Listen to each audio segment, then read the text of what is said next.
For all the reasons that I once felt not being accepted, not being loved, being judged for, I'm actually now being appreciated and I'm being asked by people how I do that.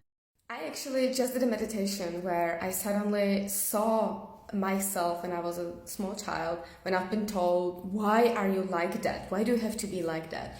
And it's so interesting because the reason why I was told that is now a reason why people ask me for help. And it doesn't actually matter if you have this type of memory maybe from your childhood or maybe from 1 year ago, 1 week ago.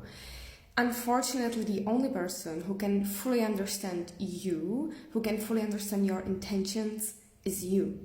And we just cannot put this type of pressure on anyone else because they have their own experience, they have their own life to figure out.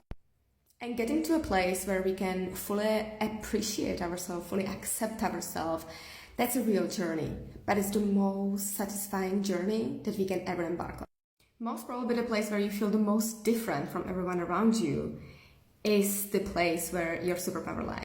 So what is it?